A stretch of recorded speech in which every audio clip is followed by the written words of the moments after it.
El sol de Texas no perdonaba en aquel verano de 1878, y menos aún a una mujer que vivía sola. En las extensas y duras llanuras cercanas al río Brazos, se forjó una historia que no nació del estruendo de un revólver, sino del valor silencioso de una mujer llamada Cordelia Thompson. No es un relato de pistoleros famosos, ni de cantinas bulliciosas. Es un testimonio de polvo y sangre de una decisión tomada frente a una trampa oxidada para osos, una elección que resonaría por toda la pradera. Es la crónica de cómo un gesto de compasión que pudo costarle la vida atrajo hasta su puerta a una partida de guerra comanche no como enemigos, sino como protectores. El silencio de aquellas llanuras era un ser vivo. Un aliento vasto que Cordelia Cora May Thompson había aprendido a sentir tanto como refugio como amenaza. Había pasado un año desde que la fiebre se llevó a Thomas, dejándola con 50 acres de tierra terca, una casa de césped firme, aunque modesta, una docena de reses de cuernos largos y una soledad tan honda que parecía un frío clavado en los huesos. Con 28 años, tenía las manos endurecidas, el rostro tostado por un sol implacable, con su piel clara, y unos ojos llenos de la fatiga de quien siempre está en guardia. Su mundo estaba limitado por la curva lenta del río Brazos al oriente y las suaves colinas al poniente. Aquello era comanchería, o lo que quedaba de ella. Los tratados eran papeles frágiles más sugerencias que leyes, y en el aire se respiraba una tensión muda. Durante ese año sola, Cora había visto a los comanches solo a lo lejos, siluetas a caballo recortándose en alguna loma y desapareciendo de inmediato. Nunca la molestaron, y ella en respuesta respetaba las fronteras invisibles que separaban sus mundos. Ese martes comenzó como cualquier otro. El amanecer estalló en tonos de rosa y naranja que encendían el rocío sobre la hierba de búfalo. Cora ya estaba despierta desde la primera luz, ordeñando su única vaca, revisando el pequeño gallinero y planeando el día. Una de sus reses, un toro manchado y testarudo, se había escapado la tarde anterior, rompiendo un tramo débil del cerco de alambre. Había pasado la tarde arreglándolo, pero la bestia seguía perdida. Con un suspiro ensilló a su yegua alazana. Daisy guardó una cantimplora de agua y un pedazo de pan duro, y se colgó al cinto el viejo Colt Patterson, que había sido el orgullo de Thomas. Pesado e incómodo, recordaba cada instante su condición de mujer sola. Cabalgó hacia el oeste rumbo a los peñascos donde el animal podría hallar sombra o quedar atrapado sin salida. El sol subía con fuerza aplastante, el aire ondulaba de calor, y lo único que se oía era el crujido de la silla de montar y el trote acompasado de Daisy. Cora entornaba los ojos vigilando el horizonte.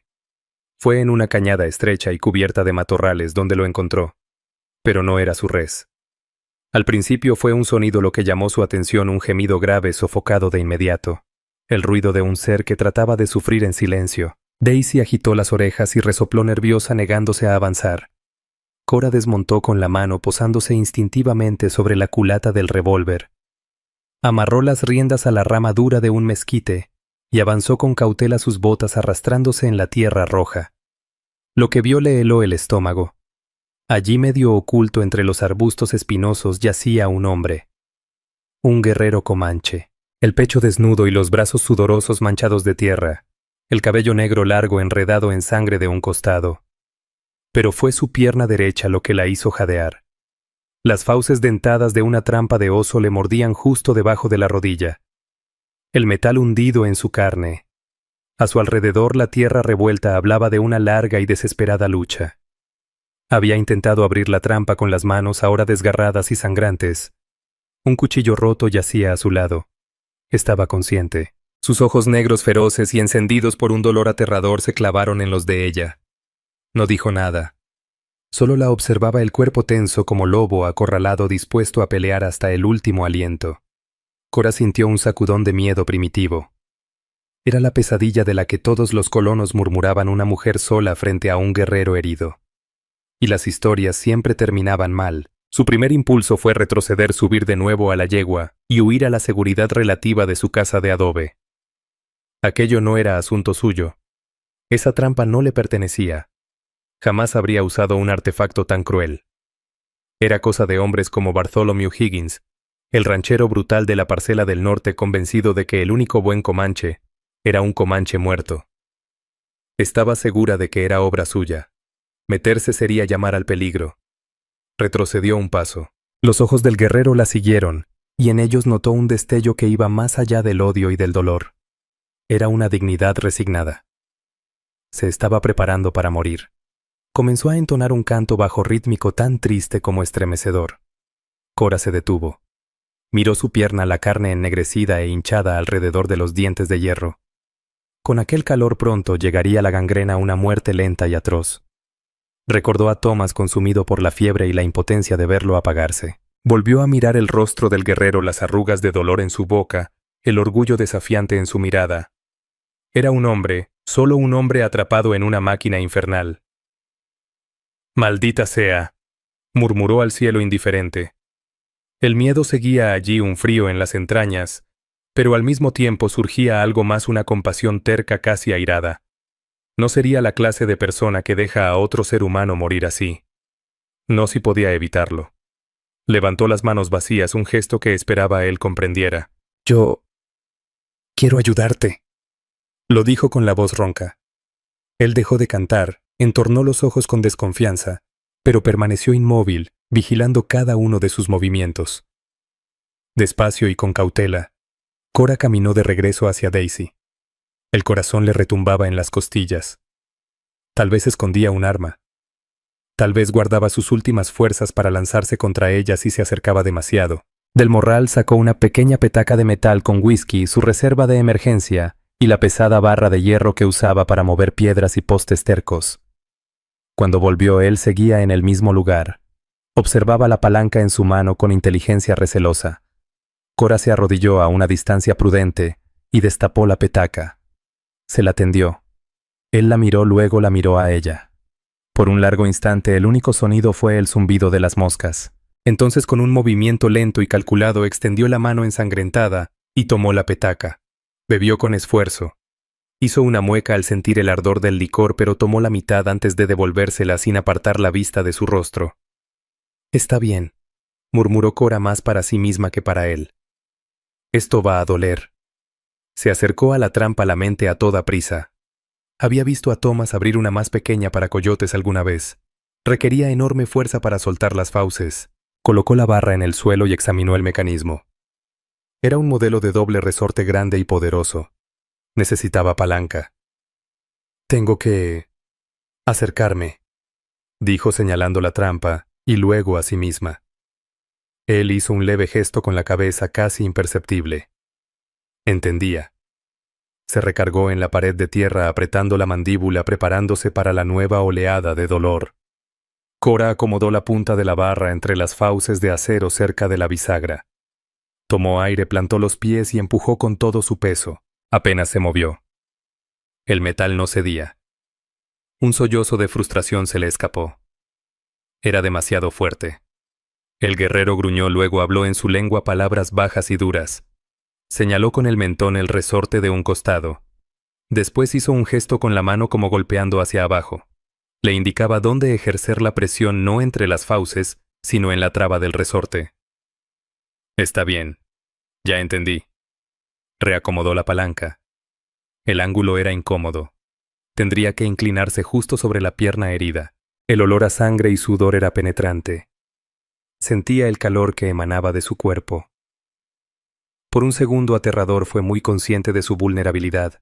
El cuello expuesto. Si fingía, si era un engaño, podía matarla al instante. Lo miró al rostro. Sus ojos estaban cerrados. Sus dientes apretados. Confiaba en ella tanto como ella en él. Con un grito de esfuerzo lanzó todo su peso sobre la palanca. La traba resistió un momento crujiendo. Luego, con un chasquido seco, el resorte cedió. Ese lado de la trampa aflojó. Él soltó un siseo agudo de dolor al moverse los dientes en su herida. «Una más», jadeó Cora, el sudor ardiendo en su cara y en los ojos.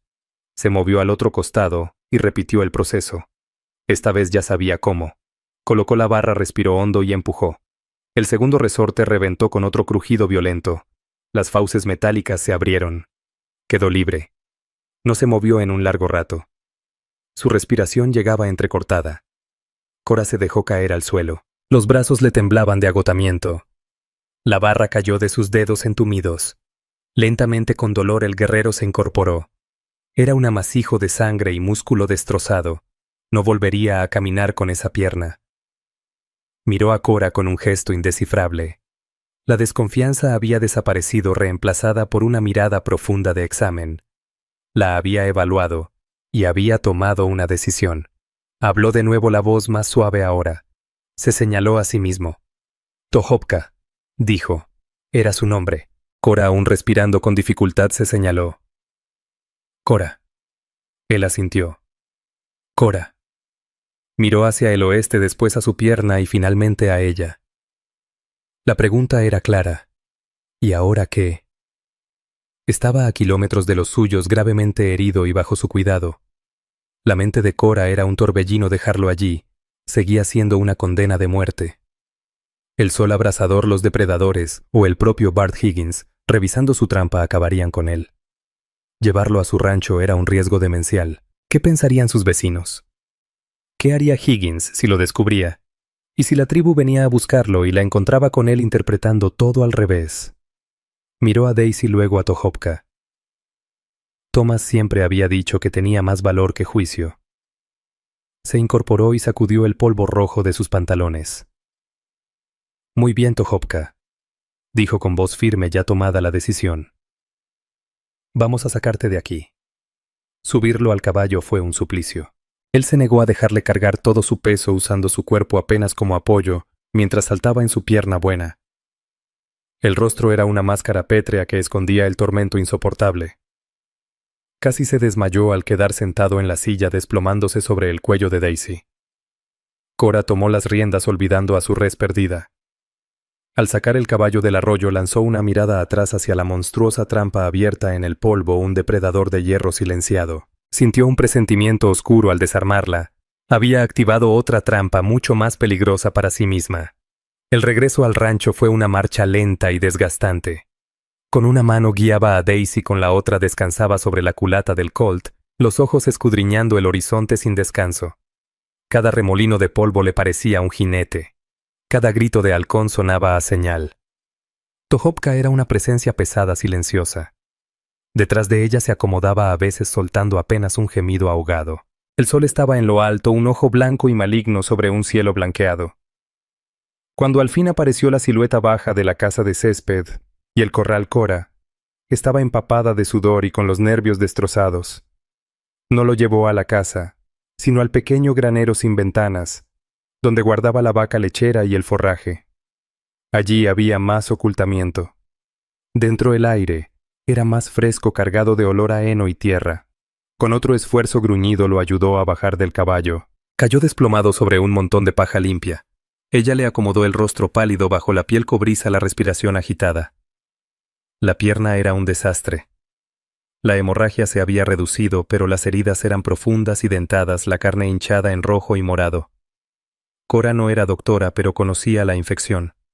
La había visto llevarse animales y también personas.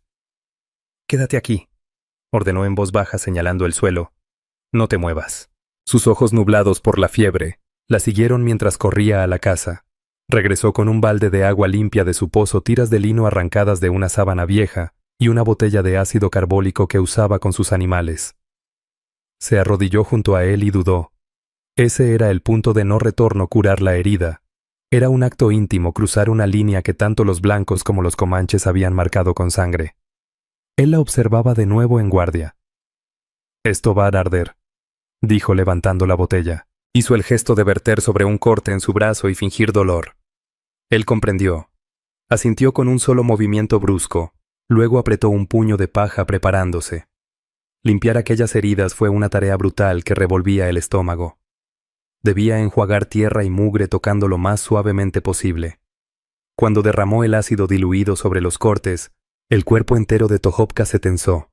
Un grito áspero y bajo se escapó de su garganta, pero no se apartó. Permaneció inmóvil, los nudillos blancos, los ojos cerrados con fuerza.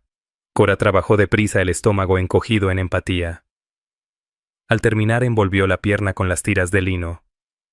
Era tosco, pero era lo mejor que podía ofrecer. Le dejó la cantimplora y un pedazo de cecina que él miró sin probar. Cerró las puertas del granero, dejando una rendija para el aire, y continuó con sus faenas, cada movimiento crispado, nervioso. El mundo afuera del granero parecía amenazante. El paisaje familiar ahora estaba lleno de escondites posibles. Esa tarde llegó la primera señal de problemas. Aparecieron 2 jinetes del norte, Bartholomew Higgins, y uno de sus peones, un tipo flaco y de mirada vacía llamado Jeb.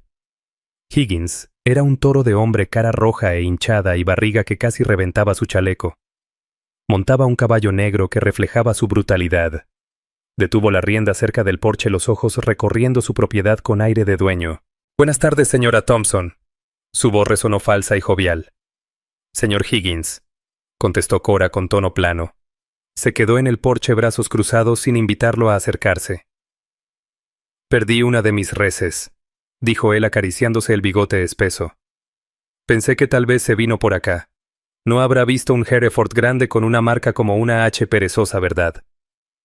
«No, no lo he visto. Yo misma ando buscando una de las mías». Los ojos de Higgins se entrecerraron. «¿Ah, sí? ¿Y hoy anduvo por el oeste rumbo a las cañadas?» La pregunta era demasiado directa. La sangre de Cora se heló. Él sabía, o al menos sospechaba. «Sí», respondió obligando su voz a sonar firme. «Ni rastro de él». Higgins continuó inclinándose hacia adelante sobre el arzón de la silla.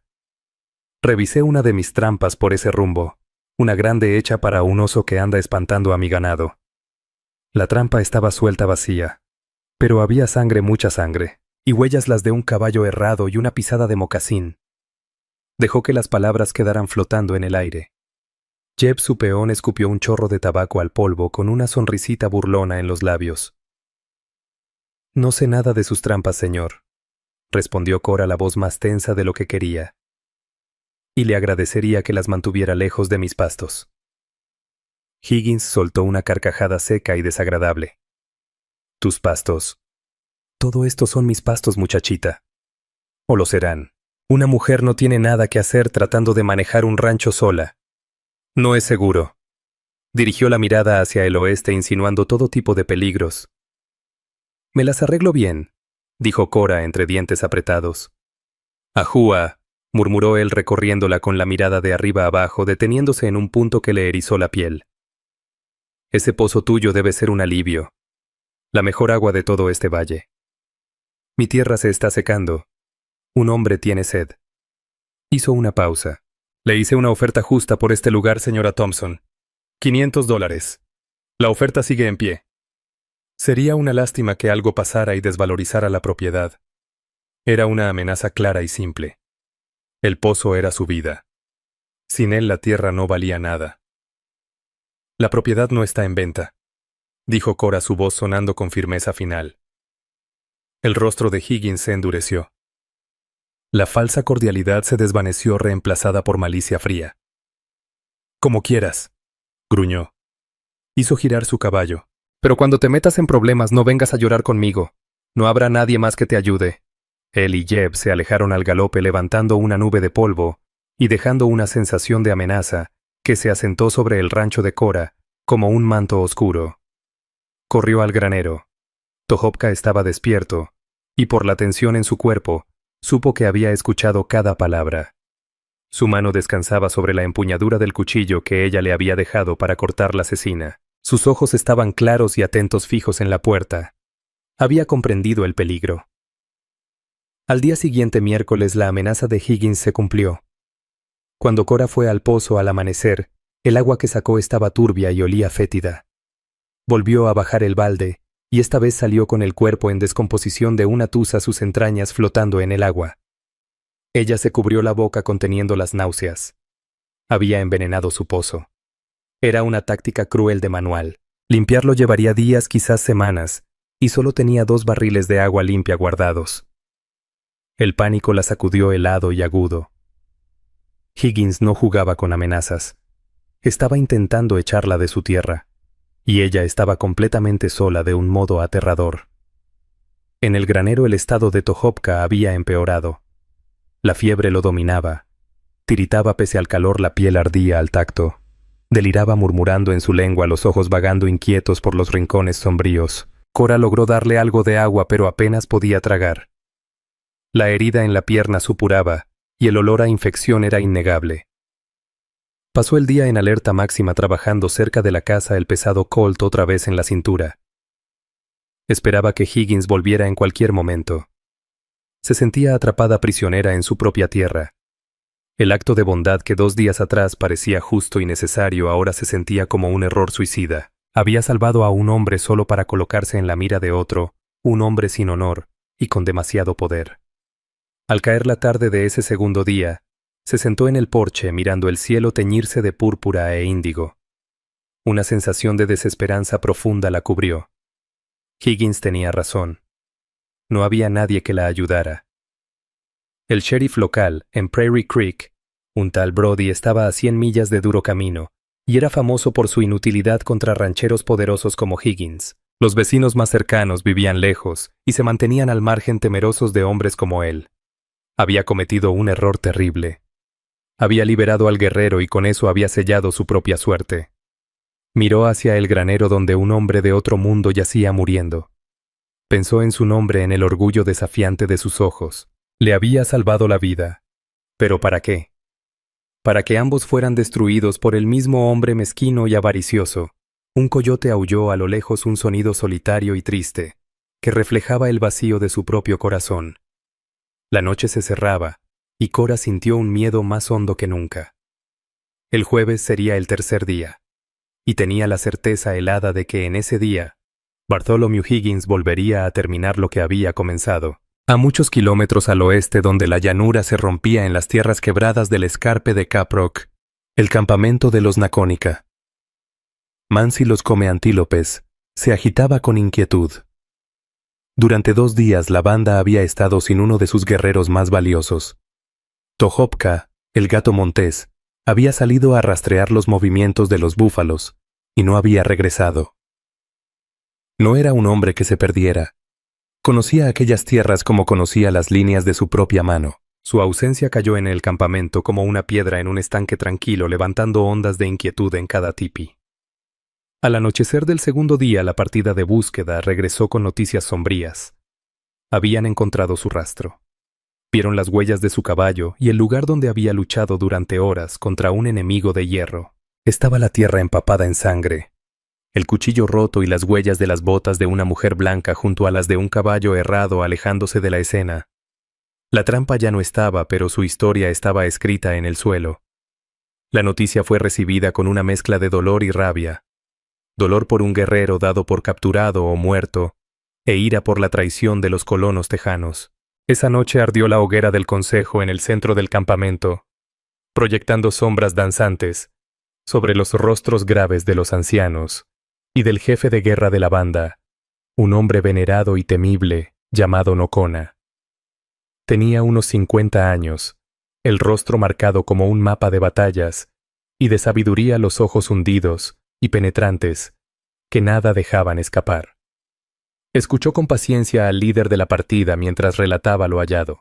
Las huellas iban hacia el este, concluyó el guerrero, rumbo a la casa de césped de la mujer blanca que vive sola junto al Brazos. Un murmullo recorrió a los hombres reunidos, una mujer blanca solitaria. No tenía sentido. ¿Por qué lo habría llevado? Para una mujer sola tomar un cautivo era improbable. Esa duda alimentó la suspicacia.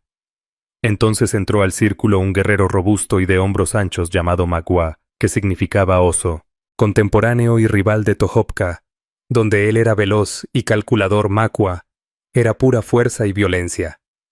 Desde siempre había clamado por expulsar a los colonos con fuego y sangre. Es una trampa. La voz de Makua retumbó acallando los murmullos. La mujer es carnada. Sus hombres, los rancheros que ponen esas trampas viles, están esperando. Han tomado a Tohopka para arrancarle información o atraernos a una emboscada. Ya hemos visto el honor del hombre blanco. Es una serpiente que muerde la mano que le ofrece paz. Muchos guerreros gruñeron en acuerdo. Las palabras de Makua resonaban con años de tratados rotos y engaños crueles. Los tejanos son langostas que devoran la tierra, y su palabra no vale nada. Debemos cabalgar. Siguió Makua cerrando el puño. Debemos ir a la casa de esa mujer, quemarla hasta los cimientos y recuperar lo nuestro. Les mostraremos el precio de dañar a un guerrero Nocone. Los más jóvenes deseosos de guerra gritaron su aprobación. El aire se cargó de ansias de combate. El jefe Nocona alzó la mano y volvió el silencio. Miró alrededor del círculo deteniéndose en los rostros airados. Tu furia es un caballo fuerte, Makua, dijo Nocona con voz baja y serena, aunque cargada de autoridad. Pero un caballo sin jinete se lanza al barranco. Tú ves una emboscada. Yo veo una pregunta que no ha sido contestada. Giró hacia el líder de la partida. Había señales de lucha donde comenzaban las huellas del caballo. El guerrero pensó. No, jefe. El rastro mostraba que el caballo fue llevado con calma. No había arrastre, no había pelea. Era como si hubiera ido por voluntad propia. ¿Voluntad propia?, se burló Makua. Un guerrero no va de buen grado con su enemigo. Quizá, reflexionó Nocona con la vista en el fuego, no vio a un enemigo. El consejo quedó en silencio meditando las palabras del jefe. Era un pensamiento extraño. Por generaciones la única relación con los colonos había sido de guerra.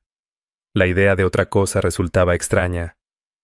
Justo en ese momento, un alboroto en el borde del campamento llamó la atención. Una figura solitaria salía de la oscuridad sostenida por 2 centinelas. Iba cubierto de polvo demacrado y cojeando pero con la cabeza erguida. Un suspiro colectivo recorrió el círculo. Era Tohopka.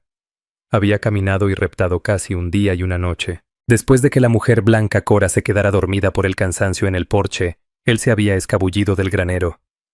La fiebre había cedido en el día dejándolo débil pero lúcido. Sabía que no podía quedarse. Su presencia era una sentencia de muerte para ella. Higgins regresaría. También sabía que su gente estaría inquieta, quizá preparando una represalia que pondría en peligro a la mujer que lo había salvado. Usando una rama rota como muleta, había forzado su cuerpo maltratado en un viaje desgarrador hacia el oeste llevado por una urgencia desesperada. Lo pusieron frente a la hoguera del consejo y le dieron agua. Bebió con avidez, luego se irguió ante su jefe tambaleándose de agotamiento. Tohopka, dijo Nocona con voz cargada de alivio y sorpresa. Tu espíritu ha vuelto con nosotros. Mi espíritu nunca se fue, mi jefe, respondió Tohopka con voz ronca, pero estuvo a punto de emprender su viaje. Relató todo con palabras breves pero firmes. Habló de la trampa del peso insoportable y de la llegada de la mujer. Describió cómo ella enfrentó su miedo, cómo luchó por liberarlo, no como a un prisionero, sino como a un hombre. Les contó cómo ella había curado su herida con sus propios remedios, arriesgando su seguridad al darle refugio en su granero. Ella no me miró como a un comanche, dijo Tohopka, su mirada recorriendo al consejo. Me vio como a un ser humano atrapado y muriendo. Su valor era silencioso, pero tan fuerte como las raíces de un encino. Luego su voz se endureció. Les habló de la llegada del ranchero a la tierra de la mujer y de su pozo. Les contó del hallazgo del agua envenenada esa misma mañana. Ese hombre Higgins es quien puso la trampa. Es un hombre sin honor. Pelea contra una mujer sola, echando veneno en su agua. Volverá. Lo vi en sus ojos. Lo escuché en su voz. Regresará para matarla o echarla de su hogar. He vuelto para decírselo. Makua dio un paso al frente, la mueca en su rostro. Hablas del honor de una mujer blanca. Estabas débil por la fiebre, Tohopka. Tu mente estaba nublada. Ella te salvó solo para salvarse a sí misma. Temía que fuéramos por ella. Todo es un engaño. No fue engaño. La voz de Tohopka resonó con firmeza. La miré a los ojos. Vi miedo, sí, pero también vi compasión. Me dio agua cuando pudo haberme dejado morir de sed. Limpió mi herida cuando pudo dejar que la podredumbre me consumiera. Se enfrentó al ranchero gordo cuando pudo agachar la cabeza.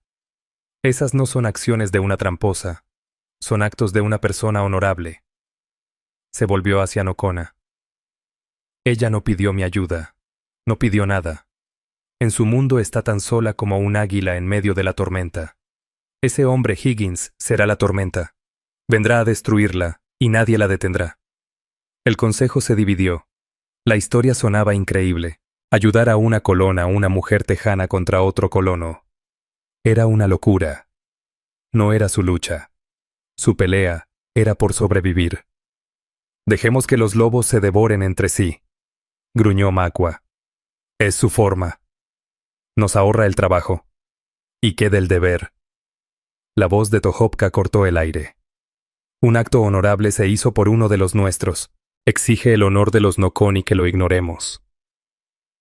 Nos quedaremos mirando cómo una mujer valiente es asesinada por un cobarde, solo porque su piel es del color de nuestros enemigos. Clavó la mirada en Makwa. Es tan débil nuestro honor que se deja cegar por el prejuicio. El reto quedó flotando en el aire filoso y punzante. Ya no se trataba de una mujer blanca. Era sobre su propia identidad, su propio código. El jefe Nokona, que había escuchado todo sin hablar, por fin se puso de pie. La luz del fuego iluminaba su rostro curtido, haciendo que sus ojos parecieran pozos oscuros y sabios. Por muchas temporadas, comenzó su voz resonando con autoridad antigua. Hemos combatido a los tejanos. Nos arrebataron la tierra, mataron a nuestros búfalos y rompieron sus promesas. Nuestra ira es justa. Nuestra desconfianza es ganada. Hizo una pausa dejando caer su mirada sobre cada guerrero. Pero no peleamos contra mujeres. No envenenamos pozos.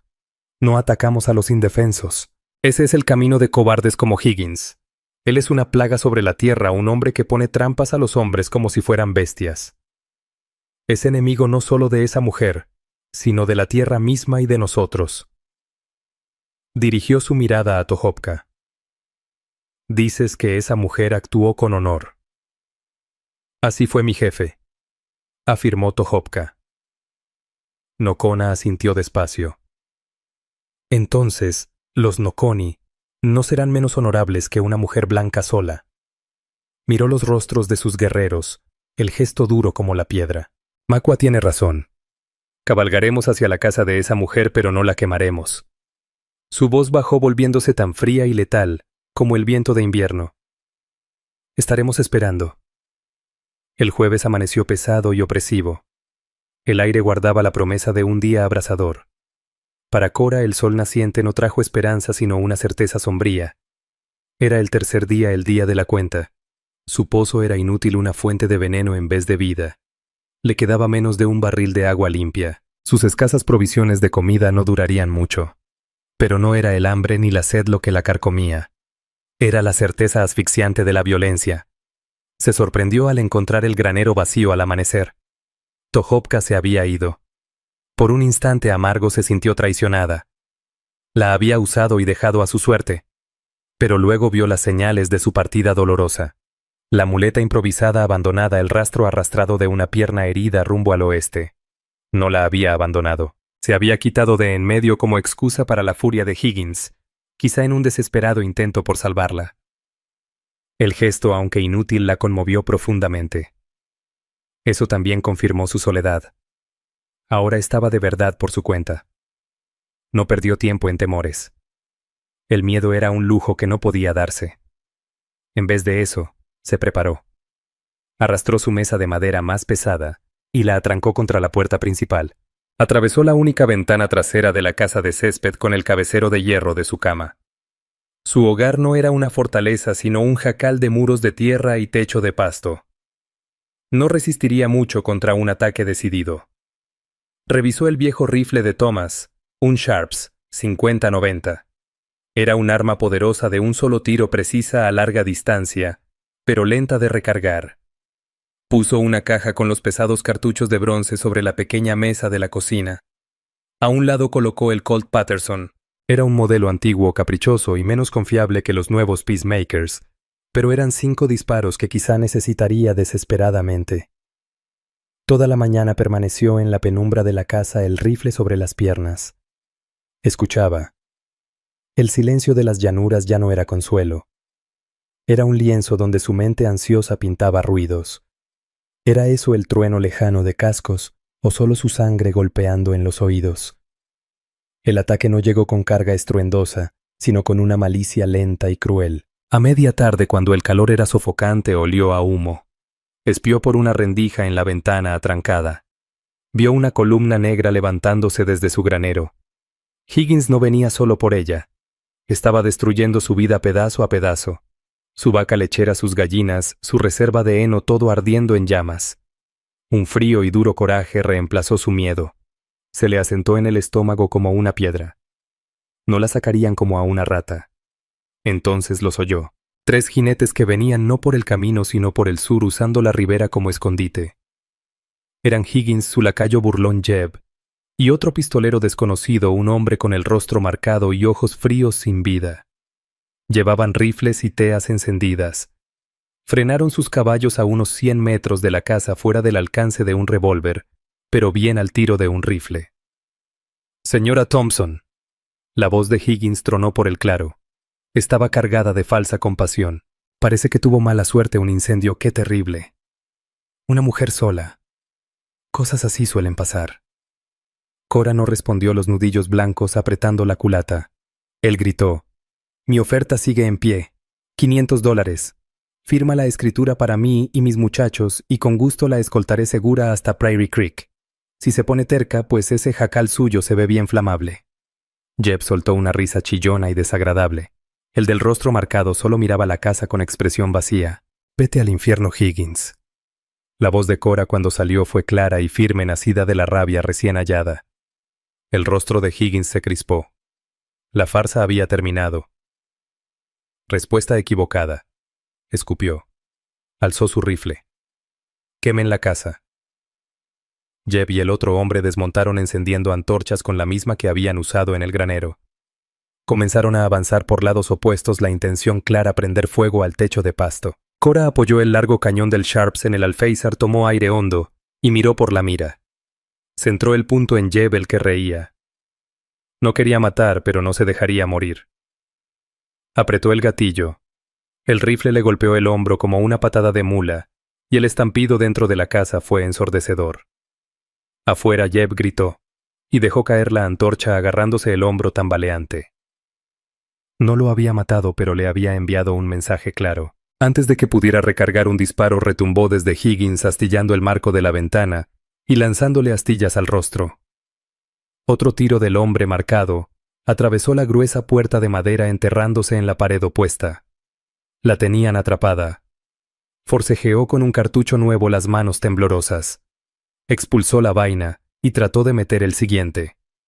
Era un proceso torpe y lento bajo el fuego. Sabía que no alcanzaría a tirar otra vez antes de que llegaran. El del rostro marcado ya estaba a medio camino, agachado, la antorcha en alto. Eso era todo. El final. Había peleado, pero no bastaba. Una resignación amarga la cubrió. Cerró los ojos abrazando el rifle, esperando el crujido de la madera y el rugir de las llamas. Y entonces lo oyó. No era fuego, era un sonido que parecía brotar de la tierra misma. Un grito agudo, ululante, que desgarró la tarde, seguido de otro y otro, hasta que el aire se llenó de la estremecedora armonía de un alarido de guerra comanche. Los ojos de Cora se abrieron de golpe. Espió por la rendija. Venían del oeste, desbordando las colinas bajas como un río. 20, quizá 30 jinetes con los rostros pintados para la guerra. Sus caballos se movían con gracia fluida. Estaban armados con lanzas, arcos y rifles, una visión de furia primitiva y disciplinada. Al frente cabalgaba un guerrero sobre un imponente caballo pinto, el rostro duro y decidido. Era el jefe Nocona. A su lado, con la pierna herida amarrada fuertemente a la silla, venía Tohopka. Higgins y sus hombres se quedaron helados, la boca abierta. Su pequeña guerra contra una mujer sola de pronto se había convertido en algo muy distinto. El hombre del rostro marcado dejó caer la antorcha y corrió torpemente hacia su caballo. Jeb, sujetando su brazo ensangrentado, miraba con puro terror. Higgins fue el primero en reaccionar, el rostro desfigurado por la rabia y la incredulidad. «¿Qué demonios?», gritó alzando el rifle no hacia la casa, sino contra los guerreros que cargaban. Un acto fatal de arrogancia suicida. Los comanches no se detuvieron. Se dividieron en 2 grupos, flanqueando a los rancheros con una rapidez y precisión sobrecogedoras. Flechas silbaron por el aire, clavándose en la tierra alrededor del caballo de Higgins. El animal relinchó y se encabritó, lanzando al pesado ranchero al suelo. Tohopka, pese a su herida, espoleó a su caballo hacia adelante. Se abalanzó contra el hombre del rostro marcado, que trataba de sacar su rifle.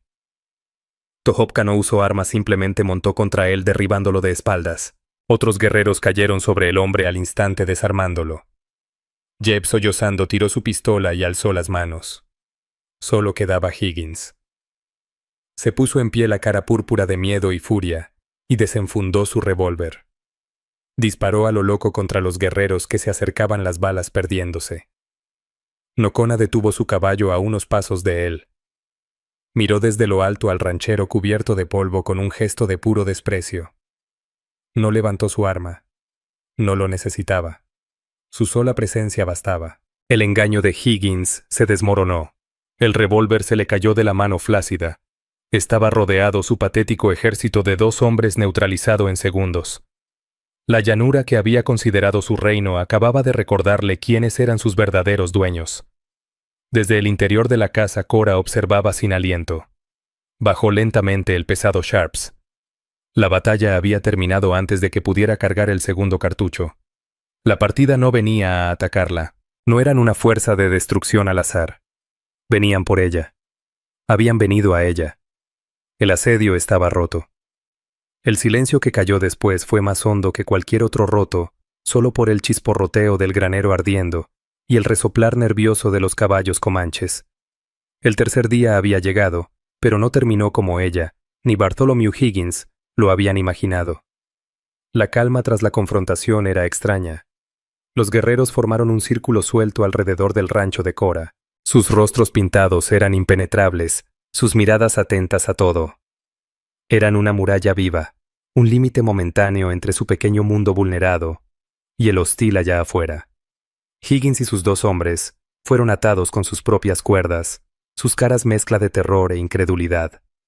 Makwa, el feroz guerrero que se había opuesto a ayudarla, fue quien desarmó personalmente a Higgins, sus movimientos bruscos y cargados de un desprecio casi poético. Miró al ranchero gimoteante, y luego a la casita desafiante de Cora, y por primera vez un destello de respeto cruzó su rostro. Lentamente Cora descorrió la tranca de la puerta. Apartó la pesada mesa y salió al porche entrecerrando los ojos bajo la luz brutal de la tarde. Aún sujetaba el rifle aunque con el cañón hacia el suelo. Sus ojos buscaron a un hombre. Tohopka desmontado se apoyaba dolorido sobre su pierna buena. Descansaba pesadamente en su caballo, pero su mirada era firme cuando se cruzó con la de ella a través del patio polvoriento. No había palabras para ese instante. Un gesto compartido de profunda y agotada gratitud pasó entre ellos. Él había cumplido su promesa no dicha. El jefe Nocona avanzó con su caballo deteniéndose frente a su porche. Era una figura imponente, la viva encarnación del espíritu indomable de la tierra. Observó el granero humeante, la ventana astillada por balas, y luego a ella. No vio a una mujer asustada, sino a una luchadora dispuesta a resistir. Habló en lengua comanche, su voz un retumbo bajo. Tohopka tradujo al inglés con cuidado palabras medidas. El jefe dice: el hombre que pone trampas para hombres es un cobarde. La tierra no llora por el destino de un cobarde. Cora asintió hallando su voz. Él me habría matado por mi agua, por mi tierra. Tohopka tradujo. Nocona escuchó sin cambiar el gesto. Habló de nuevo. Dice: tu agua es tuya. Tu tierra es tuya. Parásito. Tohopka buscó la palabra correcta señalando a Higgins. Ya no te molestará más. Lo que eso significaba Cora no lo preguntó. No lo necesitaba. El destino de Higgins y sus hombres sería decidido por la justicia comanche muy lejos de cualquier ley de los blancos. Miró a los 3 prisioneros que ahora eran montados en sus propios caballos, su destino, una incógnita aterradora. No sintió compasión alguna. Nocona levantó la mano y señaló hacia ella, luego al rifle que aún tenía en las manos.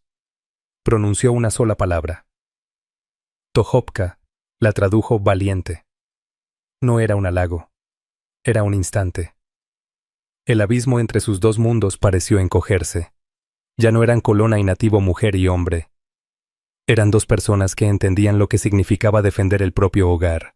Cora inclinó la cabeza con un gesto cansado de reconocimiento. Gracias, dijo la voz cargada de emoción. Tú me salvaste la vida. Cuando Tohopka tradujo Nocona, simplemente inclinó la cabeza. La deuda estaba saldada. El honor había sido cumplido. Los comanches no se quedaron. Su propósito estaba cumplido. Con una orden silenciosa de su jefe, la partida comenzó a retirarse llevándose a sus prisioneros. Tohopka fue el último en marcharse. Detuvo su caballo junto al porche. Tu pozo, dijo. El animal. Podemos ayudar. Cora negó con la cabeza. Puedo arreglármelas. Tú necesitas cuidar tu pierna. Él la miró largo rato con una expresión que buscaba respuestas. Eres fuerte, Cora Thompson, dijo su nombre como si fuera un título de respeto. Pero eres una sola persona. La llanura no favorece a quienes están solos. Metió la mano en una bolsa y sacó una punta de flecha bellamente tallada en pedernal negro. Se la tendió. Si vuelve el peligro, dijo. Coloca esto en la roca plana de la colina al oeste, la que parece un coyote dormido. Nosotros la veremos. Cora tomó la punta de flecha. Era fría y lisa en su mano, un símbolo tangible de lo imposible que acababa de ocurrir. Espero nunca tener que usarla, murmuró. Tohopka asintió. Yo también. Dicho eso, giró su caballo y galopó para alcanzar a su tribu que se alejaba. Cora se quedó en el porche, la flecha apretada en la mano, mirando hasta que fueron solo destellos de polvo contra el sol poniente. Estaba sola de nuevo, rodeada por las ruinas de su granero y el silencio de la pradera. Pero el silencio ya no era el mismo. Ya no estaba vacío. Estaba lleno del eco de los alaridos de guerra y del recuerdo de un honor que trascendía sangre y fronteras. Seguía sola, pero sabía con una certeza que se le grabó en el alma que ya no estaba sin aliados. Ese día la historia de Cordelia Thompson se volvió una leyenda callada, no contada en las cantinas de pueblos ruidosos, sino llevada por el viento a través de las llanuras de Texas. No era un relato de conquistas ni riquezas, sino algo mucho más raro, un puente de respeto construido entre dos mundos en conflicto. Habla de una verdad que a menudo olvidamos, que el valor no siempre es ruidoso y que las alianzas pueden hallarse en los lugares más inesperados. La historia recuerda que el honor es un idioma comprendido por todos y que un solo acto de compasión sin miedo puede cambiar el rumbo de una vida o incluso de un pedazo de historia para siempre. Si esta narración de valor puro y de un vínculo improbable te conmovió y crees que relatos como este, guardados en los polvorientos anales del pasado, merecen seguir vivos, ayúdanos a mantenerlos encendidos.